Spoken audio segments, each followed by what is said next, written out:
Hey everybody, it's Ricardo, and I'm sitting here with STIG ASMUSSEN, who is game director on God of War 3, which is almost out. In fact, this is basically the last time we're going to get a chance to see it. So, how does it feel? It's done. Feels amazing. I mean, what can I say? We've been working on this game for 3 years, and all the pain that went into making the game.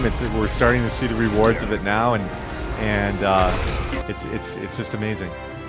Now, talk to us about this game that is currently in front of us right now, that we're all playing downstairs. How close did it come to what you guys started out with? Did it go in kind of any crazy directions once you started to really dig into what the PS3 could do?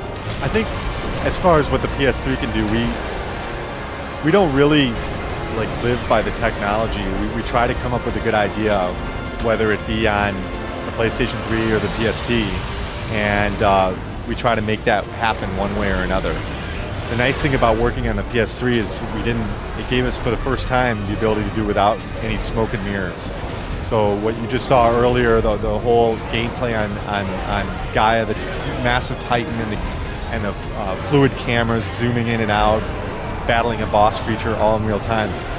We were able to do that for the first time on the PlayStation 3. Now, just looking at the game that we've been checking out here, it just makes me thinking, because with every God of War we talk to the team and they always talk about, well, there's a couple things we wish we could have got in but we didn't, like for the first two. And now with this game, you guys have had a lot of time, a much more powerful piece of hardware. You mentioned that there's no more jazz hands and everything is pretty much as you see it.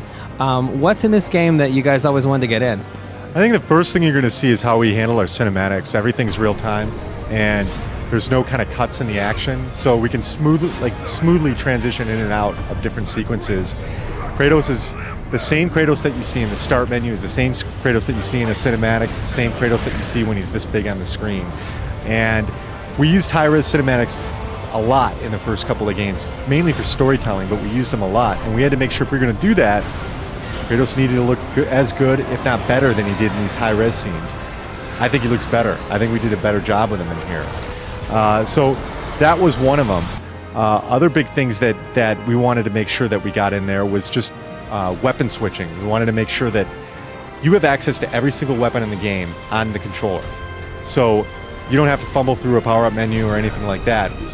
Once you have all the weapons and items at the end of the game, just through simple inputs on the controller, you can switch between them on the fly, and it feels really fluid.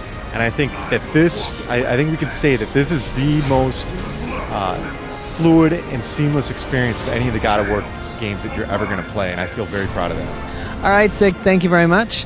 Game looks great. We're going to be having a review in the very short term, but until then, we're trying to squeeze the game on the show one more time. That's it for God of War 3. Be sure and look for the game when it hits stores on March 16th.